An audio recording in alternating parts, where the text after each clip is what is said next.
ষাটের দশক থেকে অতি বামপন্থী রাজনীতিতে জড়িয়ে পড়েছিলেন আজিজুল হক। কানু সান্যাল, চারু মজুমদারের মতো বিশিষ্ট নকশালপন্থী নেতাদের ঘনিষ্ঠ সহযোগী ছিলেন তিনি। প্রয়াত হলেন সেই আজিজুল হক। ঘটল একটি যুগের অবসান।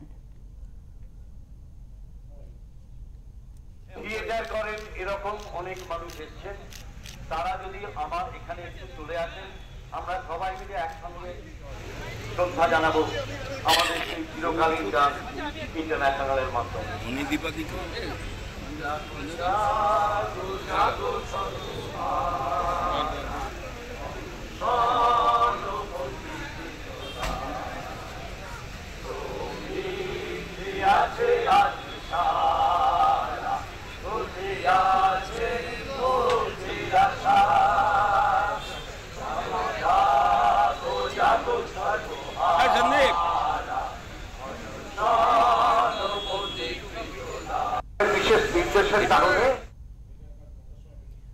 সোমবার একটি বেসরকারি নার্সিংহোমে তিনি দেহত্যাগ করেন। সোমবার পিস হোমে তার দেহ শায়িত ছিল। মঙ্গলবার সকালে কলেজ স্ট্রিট কফি হাউসের সামনে তার মরদেহ হাজির করানো হয়।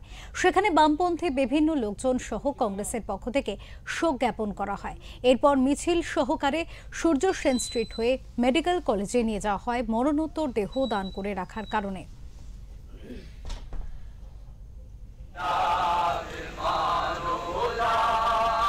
অফুরন্ত প্রাণবন্ত মানুষ, যিনি কোনো সময় হারতে শেখেননি। যে কোনো পরাজয়কে যিনি নূতন জয় অর্জনের শিক্ষা বলে মনে করতেন। 2021 সালে বিধানসভা ভোটের রেজাল্ট বেরোনোর দিন উনি আমায় ফোন করেছিলেন। প্রথম ফোনটা আমি পেয়েছিলাম কমরেড আজিজুল হকের। আমাকে উনি বলেছিলেন, হতাশ হও না, এটা ভবিষ্যৎ জয়ের সূচনা মাত্র। এই যে বুকের ভিতর ওইটুকু শীর্ণ খাঁচার ভেতরে লালিত পালিত এত দুঃসাহস, এত আশা, এত ভরসা, মানুষের প্রতি এত অকৃত্রিম ভালোবাসা, বহু সভা আজিজুল্লাহর আমি একসঙ্গে করেছি।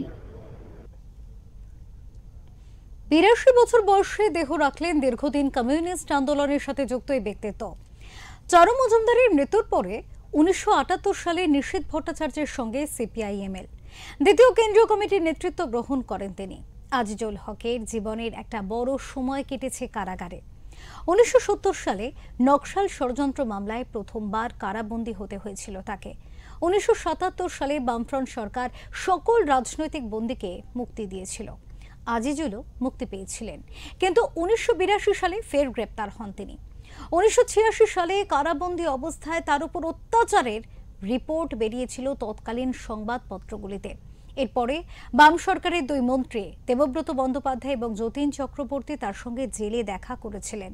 তার অবস্থা দেখে মন্ত্রীরা তার প্যারোলে মুক্তির সুপারিশ করেছিলেন। একদা সেই লড়াকু রাজনৈতিক মানুষটিও হার মানলেন মৃত্যুর কাছে।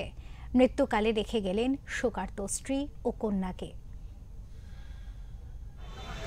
আলাদা করে কারোর নাম এখানে বলা সম্ভব নয়, জানানোর জন্য কোনো ভাষাই যথেষ্ট নয়।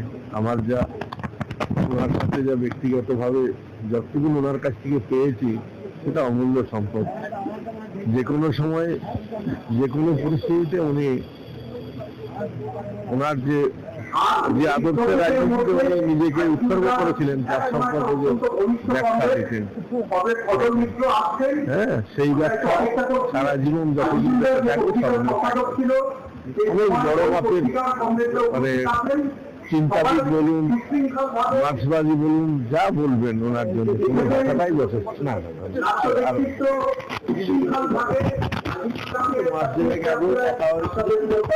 বলেন যে আবার কলম বন্ধ করে কলম ধরো, ভালো লাগালাগি কলম ধরতে হবে, এটাই আমার কথা। এই কথা তোমাকে রাখতেই হবে।